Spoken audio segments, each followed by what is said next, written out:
naman si Mami Sara. Happy Mother's Day once again ang ating aling maliit. At syempre, ayan yung moments nila sa Taiwan. Yes!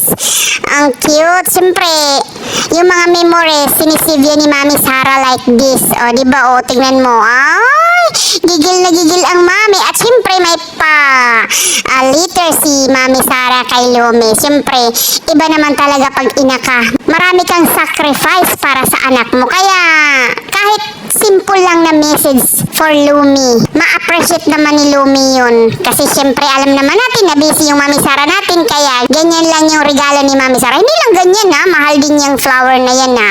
See, yung ngiti ni Lumi. Naku, walang paglagyan. Ikaw pa naman ang mabigyan ng flower na galing sa iyong anak. At ayan yung Sara liit natin, oh. Baliktad yung didi mo, natatapon. Ayan din yan. Sabay-sabay po silang kumain at nag-celebrate sila Sir Vince, Mami Sara, Lumi. Diba happy together talaga ang mga lalabs natin, diba? At dito si Sir Vince. Throwback muna tayo sa video ni Sir Vince. Oh, ang sweet naman ng kapatid niya at saka ang gwapo ng kapatid niya in fairness ha. Gwapo pa naman yan hanggang ngayon.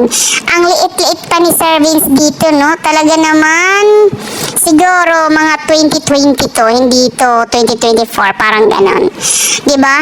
Ay, hindi naman siguro. Mga 20s lang siguro si Sir Vince dito, no?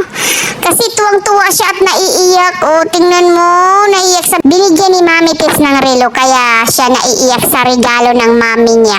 Wow, napaka-nice naman Sir Vince. Mukhang mamahalin ha, in fairness. Siyempre, hindi naman po sila magre-regalo kung mumurahin lang. Pero kahit mumurahin lang yan, kapag galing sa puso, ma-appreciate din yan ni Sir Vince.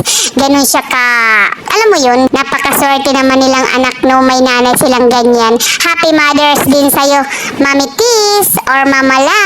Diba, napaka-sweet nilang family. Siyempre, ganun. Ayan, si Miss Bayonok, ang sabi niya dito, hindi ka lang tatay, Sir Vince. Isa ka ring ulirang ina kay Amara at kay Tali. O, diba? So, yun lang po yung quick reaction natin sa mga lalabs natin. Okay, bye. Love you.